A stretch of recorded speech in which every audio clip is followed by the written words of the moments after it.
Hello, hello, hello. This is Rich Kale here on YouTube. A Rich Gen X elsewhere. Sorry about all that beeping. However, it is time for us to return to the adventure of Eric the Unready. Yeah, we've gotten the quest to save the princess.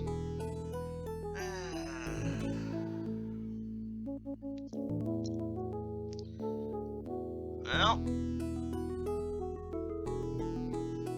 let's see, I got my okay. Alright, well, let's wear this cloak that we've been given.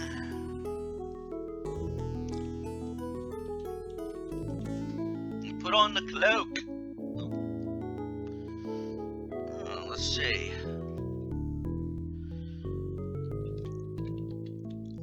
Let's see what's in this pocket. Packet. Get packet. Take the packet from the pocket. Read packet. Rapid grow beans. Just plant in the ground and add water. Well, hopefully that's helpful for us because we gotta rescue a princess. Alright.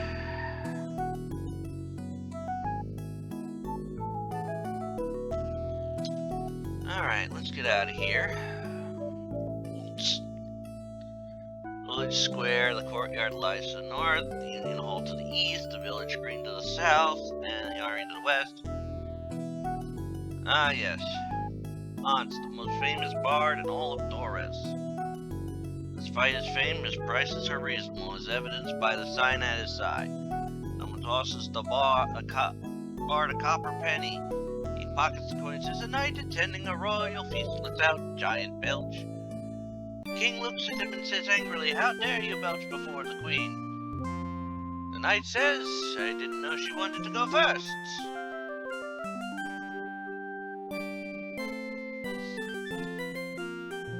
Okay. Village Green. The old ice cream shop is to the east, the village square lies to the north, and Ulrich's house of torches is to the west. The green runs down to the shore of the village duck pond. On Ulrich you see it perch.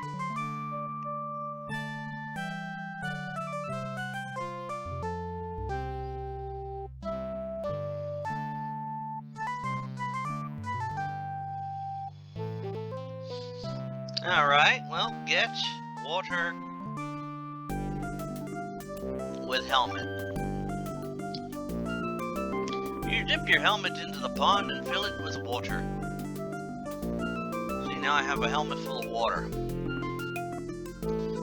See, this can't possibly... Don't!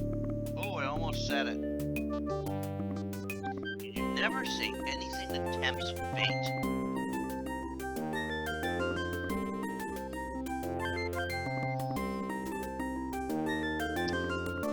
Alright. One. To the village square. Film was told the partner. A foreign duke came to Fudd's court and checked into the most expensive inn in the village. He hired a local interpreter because he did not speak the language. As he was unpacking, two masked bandits burst in, swords in their hand. They demanded the duke's famous jewels. The interpreter translated their demands. In his native tongue, the duke was told the bandit to go to hell. He had no jewels.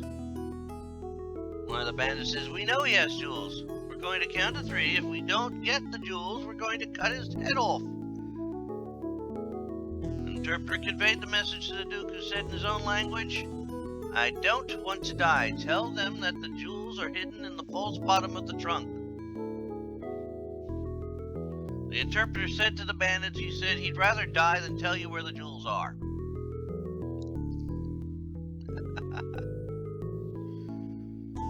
Okay.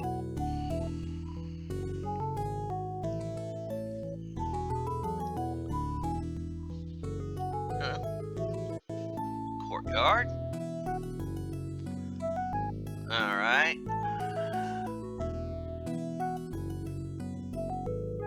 Nice to the north. So let's go north. Feasting hall.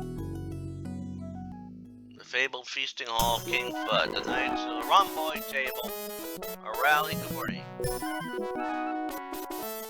Door leads up to the queen's chamber, but is guarded by an alert soldier. In the fireplace, you see some kindling.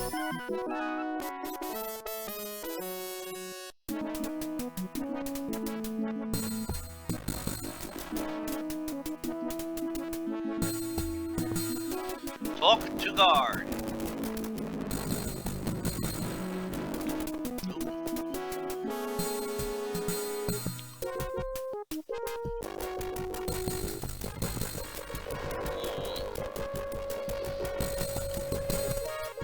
What's going on upstairs? Pectoral and Queen Morgana are in private conference. They are not to be disturbed. I told you on the King's business. If I was here on King's business, would you let me go up? No, I would laugh in your face. I'm here on the King's business. Ha ha ha. Look, it's Haley's Comet. Nice try, but you still can't go up. Didn't want to go up. Why don't you cavort with the other knights for a while? I'll stand guard here for you. Okay, oops, sorry. I just remembered. My cavorter is broken. If I gave you a nice shiny gold coin, would you let me go upstairs? Sure. Okay. I'm like, I'll leave you alone now.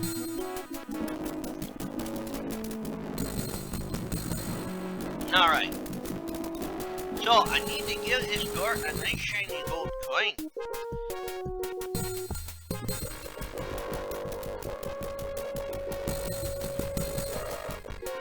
Alright, so let's go south to the courtyard. Well, you know.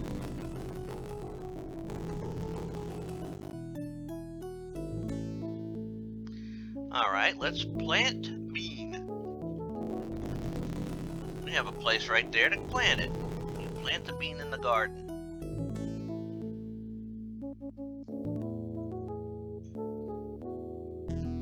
Water bean. Pour water out. There's a flash of light, and suddenly a tall, thin beanstalk spirals up the side of the tower. I'm gonna go up that beanstalk. You clamber up the beanstalk. You poke your head in the window and see a bizarre figure seated in a chair. He appears to be a wizard, but he's not like any mage you've ever seen before. The figure looks up from the box he is watching and speaks. Oh, there you are. I was wondering what was keeping you, and then I lost track of time. Damn giants can't win a game to save their lives. I just know I'm going to lose that bet with Merlin. He stares at the ceiling. I wonder if he's been rigging games again. He suddenly seems to notice you all over again and says, yes, well, be that as it may, what you need to do here is fetch me a root beer float. He flips a gold coin at you. Come back when you've caught it, and then we'll talk. Coin sails out the window and floats lazily past your head. Comes to a stop in midair and hovers just beyond your reach. You hang onto the beanstalk and lean way over. The stalk starts to pull away from the tower. You grab the coin just as the vine pulls clear, and you come crashing to the ground.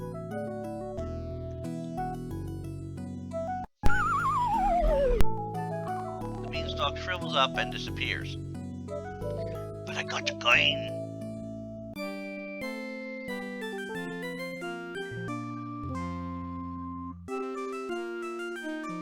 Alright, south. Oh yes. Another joke from the bard. What does a female millipede do when she doesn't want to make love? She crosses her legs and says, no, 1,000 times no. South? That's not too bad. Alright, head west. Ulrich rushes out to meet you and says nervously, Sir Eric, what a pleasure to see you again. It's a pity that you caught me just as I was about to close, but here, why don't you take this torch? It's on the house. The shopkeeper wrenches the torch free from the walls and presses it into your hands. Then he retreats into the building and flips over the sign so it now reads closed. Well!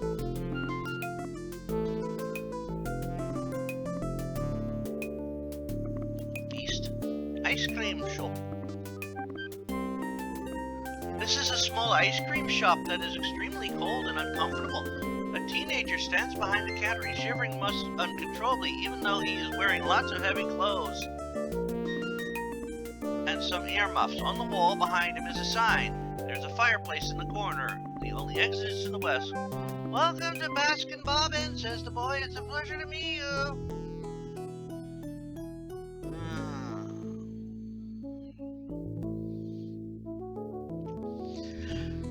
Oh, the poor boy is cold.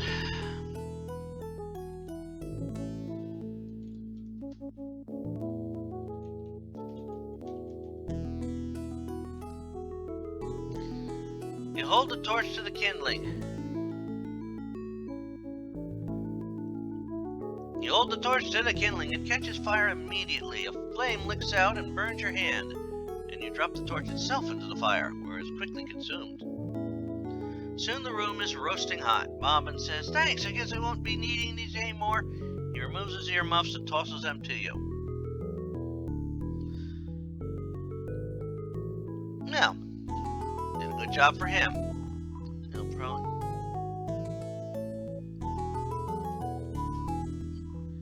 Alright. Okay, back to the long song about the Mother Ball jousts. Okay.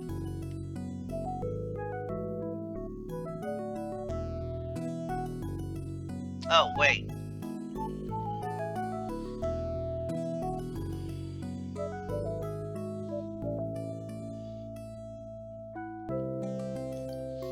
Sure. About the Holy Grail.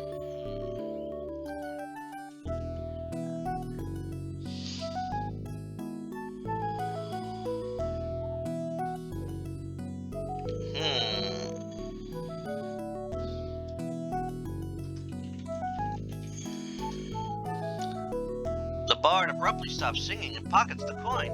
He clears his throat and begins speaking the Epic of Balder. In the great days of Balder, many years ago, when the land was dark, a brave knight ventured into the forest of doom. Something about the bard's voice makes you want to close your eyes and drift off to sleep. Suddenly you notice that another gold coin has appeared in your hand.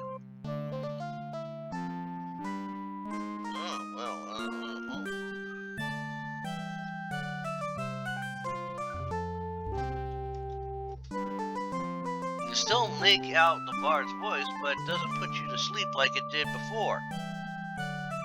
Everything around you starts to get drowsy. Well, that worked.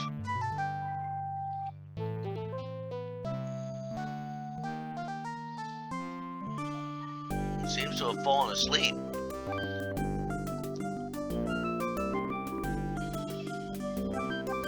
Pond sees that you haven't fallen asleep, then he knows his earmuff says, "What a great idea! This story is so boring that even I have to work hard to stay awake."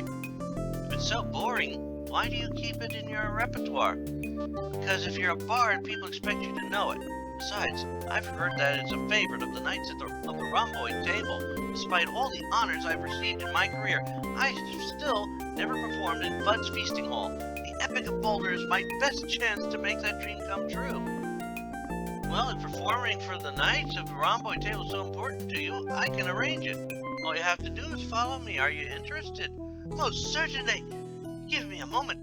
The bard walks over to the sleeping crowd and shouts, "Wake up! Show's over, go home!" The people climb groggily to their feet and then stumble away.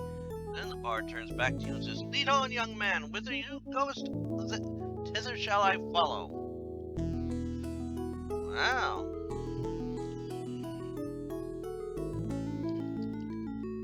Alright, so let's go north to the courtyard. Hans follows you. Then we go north into the feasting hall. This is the fabled feasting hall. Hans launches into the Epic of Balder. The hall falls silent. The great days of Balder. Wait until the soldiers have all fallen asleep. Alright. Then we go up. Step over the guard and climb the stairs. At the top, you hear voices coming from the queen's chamber. You pause in the vestibule and cautiously peek through the curtains into the next room. And the hardest part of this whole plan was to make sure that the shop steward assigned the request to that idiot Eric. Of course I had to sleep with the man, several times in fact. But that's a small price to pay, don't you think, my darling Pectoral? I guess so. Recognize the voice of Sir Pectoral, huh? Where did your sister take Lorelei? To her castle, of course. Eric will never be able to cross towards the time to rescue the princess. Even if he does, he still has to get by the guardians of the Black Gate. But enough of that. Have you done as I requested, darling Bex? Yes, Your Highness. I have arranged for a group of soldiers to begin following Eric at the end of the day. As soon as he leaves the village, they will arrange an accident for him. Questing is such a dangerous occupation, you know.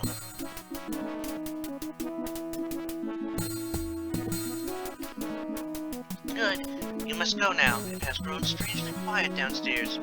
You hear Sir Pectoral start to leave, and you race down the stairs before he can discover you. So, as you reach the bottom of the stairs, you hear the bard say, "And thus ended the epic of Boulder." The reveler slowly begin to waken from his slumber. A drunken knight looks up at you and goes, "Hey, yourself. How did you get that quest, Sonny? It should have been me." Okay, so wait. Another knight speaks up. "I'm the one who should have received the quest. My armor is the shiniest of anyone here." "Oh yeah? Good out here, bouldering, pal." The two warring knights leap to their feet. The third jumps between them and says, "Peace, brothers.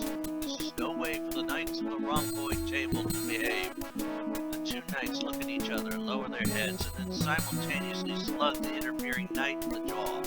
He staggers back into some of the other knights, who catch him and help him launch a counterattack. Soon, the entire room has become a chaotic melee of knights hacking and slashing at each other. Hans looks at the warring behemoths and says, "That's good enough for me. I'm out of here." He gives you a copy of the commemorative book he gives all his clients, and then leaves. Okay.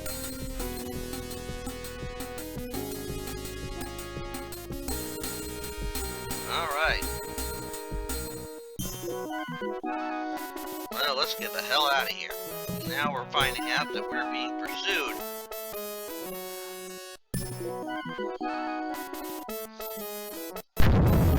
Drunken shoulder blocks your path and says, "Where do you think you're going, shorty?" It's only a cold wind blows through the chamber and the knights suspend the fighting. But the wizard appears in a shower of sparkling. "Oh, knights, but know ye not that the rightful hero of this quest has been determined by the stars? Let us go to the village green, where the gods have prepared a sign that we might truly learn the identity of the knight who has been destined since the beginning of time to quest forth in search of Princess Lorelei." Bud waves his hand, and suddenly the entire company is magically transported to the village green. This is the village green. The old ice cream shop is to the east. The village square lies to the north, and Ulrich's house of torches to the west. The green runs down to the shore of the village pond. You see a stone here. In the stone you see a banana. One after another, all the knights try to pull the banana from the stone. They all fail. Eventually a hush falls over the group, and everyone looks at you expectantly. Ah, boy. "Take banana." You grasp the banana and pull it effortlessly from the stone. You turn to face the assembled multitude and raise the banana high over your head. "Behold! Excalibur-banana!" You pause for dramatic effect and then continue. "Ye are all witnesses. I have pulled the sacred banana from the stone." The knights stare at you for a moment, and then one of them says, "Stupid quest anyway. Probably get killed, and nurse says. "I'd bet on it," says a third. "How much?" "10 gold pieces." "Will you give odds?" 1,000 to 1. The knights cluster around the odds maker, trying to get a bet down against your success, and they all wander off in a clump. Suddenly, the air around you shimmers, and Bud the Wizard appears once again. This time, he has brought the furnishings of his room with him. "Geez, you sure pick awkward times to interrupt. Just hold on a moment, okay?" Wizard looks down at the magic screen in front of him. Suddenly, he gets very excited and shouts, "It's up! It's good!" After a moment, he calms down and turns his attention back to you. "By now, Eric, you've learned that the evil Queen Morgana is behind the kidnapping of Lorelei, the Worthy. The Queen has imprisoned the girl at the castle of her sister, an exceedingly wicked witch. She plans to marry the princess off to a beast from the other side of Taurus. If she is successful, then Griselda, the Hefty, will inherit the throne, and Morgana will rule with Griselda as her puppet. Your quest, Eric, is to travel across the length and breadth of Taurus and rescue L'Oreal from the witch's castle. The gate to this castle has been magically sealed for centuries. I even sent a candygram there once, but the messenger never returned. In order to unseal the witch's gate, you will need to find the pitchfork of Damocles, the crescent wrench of Armageddon, the raw stake of eternity, the crowbar of the apocalypse, and the bolt cutters of doom." Oh, simple stuff. These magical items were scattered across Taurus many thousands of years ago. I've spent many a lonely hour studying long-forgotten grimoires and ancient tomes, and finally I've learned where each of them came to rest. The pitchfork of Damocles is entangled in the leaves of the tallest tree in the enchanted forest. The crescent wrench of Armageddon hides deep within the walls of Leicester Castle. The raw stake of eternity is guarded by the dreaded Stygian dragon. The crowbar of the apocalypse rests somewhere in the mists that enshroud the mountain of the woods, and the bolt cutters of doom are kept by a mysterious enchanter who lives in the swamp of perdition. Well, this sounds tough. Although you must take this journey alone, Eric, I shall be with you in spirit, as long as the pack is not playing that day. I give you this magic backpack, the properties of which will become evident as your quest progresses. What you must do now, Eric, is throw the magic banana into the duck pond. Thereafter, anytime you are near a body of water, you can call the magic banana to your side by using Yoo-hoo, the ancient spell of summoning. The image starts to fade, but then grows stronger again. By the way, you can forget about getting me that root beer float. The way the Giants are playing, I had to mix myself up something a little stronger. Goodbye, Eric. The image flickers, then is gone.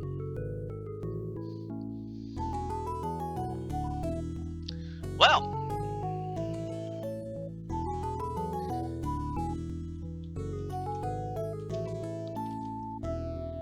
let's throw the banana in the pond.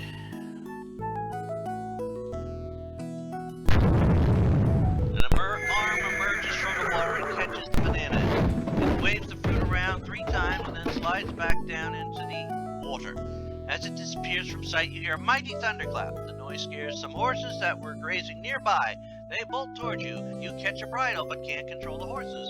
The herd thunders towards Ulrich's house of torches and levels the building completely. You lose your footing and get dragged for several miles. By the time you work yourself free, you find yourself at the edge of the enchanted forest. Exhausted from your day's efforts, you lay down to rest.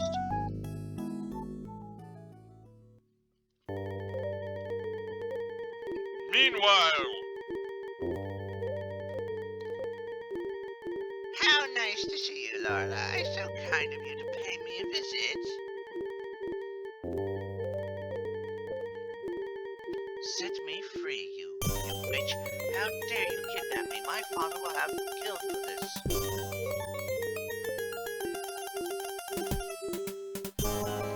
Nonsense, my dear. Your father will be dead by the end of the week. Your stepsister Griselda will be by his side when he dies. Through her, Morgana and I shall rule all of Taurus.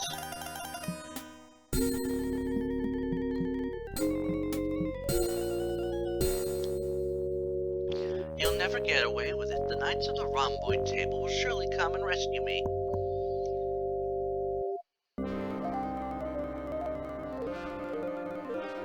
Them, ha! At this very moment they are drinking and cavorting in their feasting hall.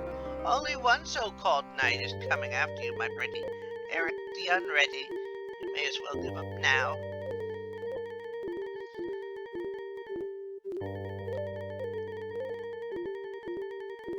No, Eric is noble and bold. If he has undertaken the quest to rescue me, then I know he shall do it.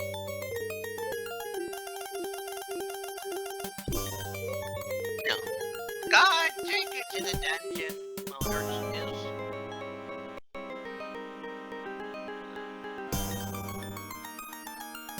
Oh, that's rough. Godspeed, Sir Erica. You are my only hope. Yeah. A little scary, but yeah.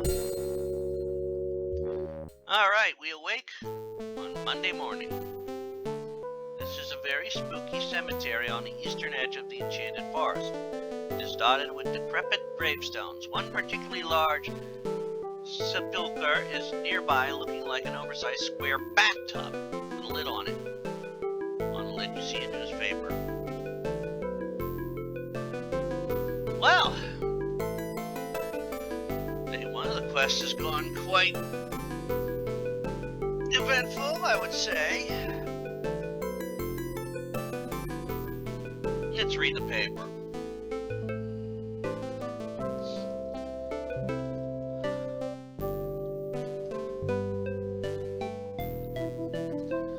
Eric discovers miracle diet. I ate 125 bananas in 2 days and lost 50 pounds, says Eric.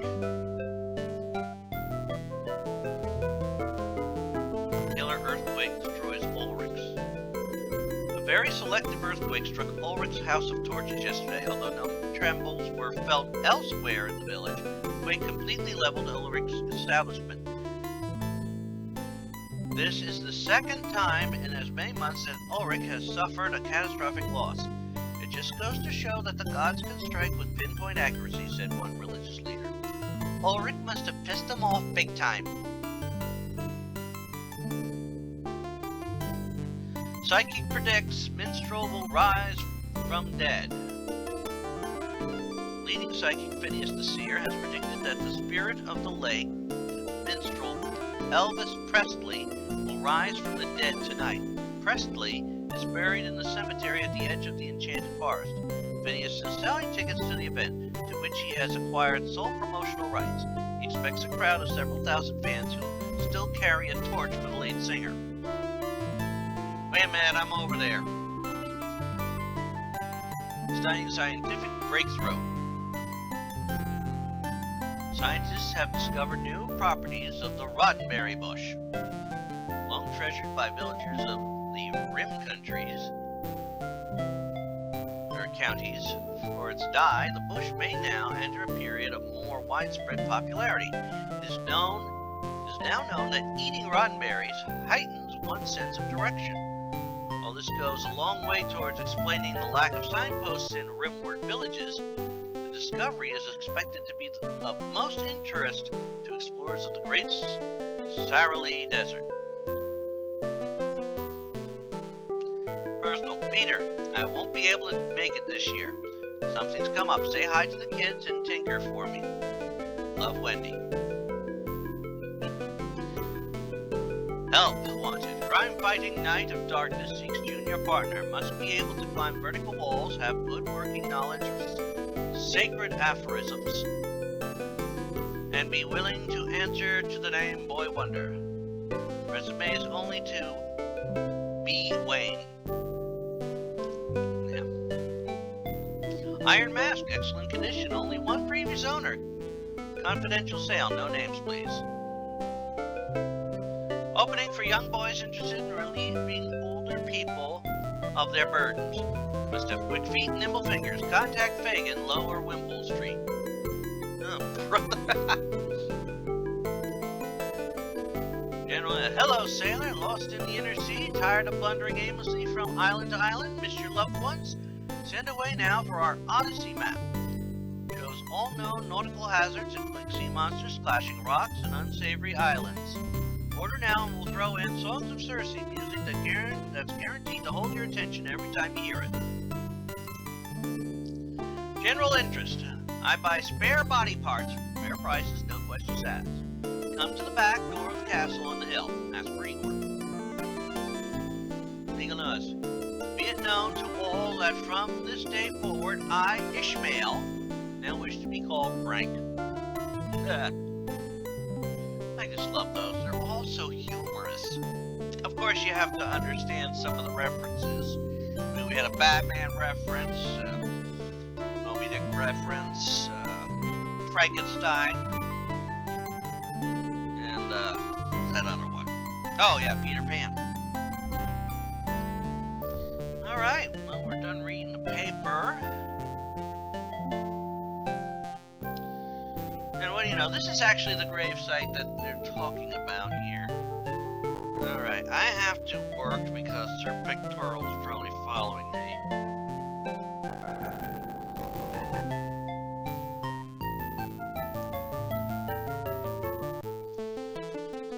Okay. Well, our goal right now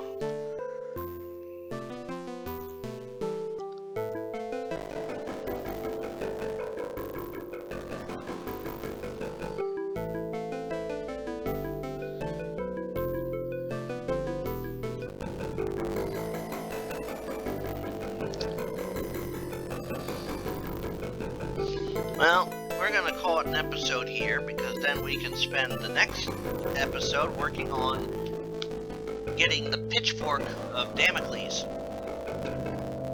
So, as always, this is Rich Kale here on YouTube and Rich Gen X elsewhere. If you've watched this far, thank you very much, and please put in the comments the queens behind it.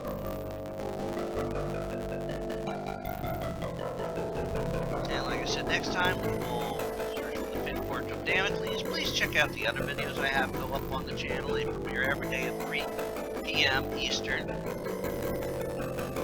Besides this, I'm working my way through the Assassin's Creed series, currently on Assassin's Creed 1. Although I am going to be playing through the whole series for the podcast Games My Mom Found. So please check those check that podcast out. I'm also working my way through the spellcasting series, currently on I'm going to be starting spellcasting 301. Working my way through the Indiana Jones franchise, currently on Indiana Jones and the Infernal Machine. Working my way through the Shantae series, currently working on the first game, thanks to a Game Boy emulator. Working my way through Monstrum. I do runs through the game of Monstrum. I'm working my way through Deponia. The Deponia series, at least the first 4 games. I know a 5th one's in the works at this time of this recording, but I don't know if I'll be picking that one up. Currently working through the Complete Journey, which is the first 3 games.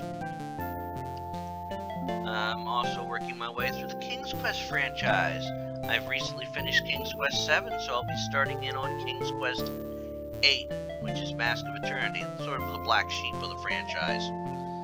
And a bunch of other games out there. Also, at 10 a.m. weekly, I have videos premiering. Tuesdays, usually a fic reading. Wednesdays, usually one of the first 7 Final Fantasies. Thursday is usually a game of Dead by Daylight. Friday is the a fighting game ladder mode, or tower mode, or arcade mode, or whatever they want to call the damn mode. And Saturday is usually reserved for retrospectives for games or franchises I've beaten the story mode of. So, until next time, I want you all to have fun, and take care.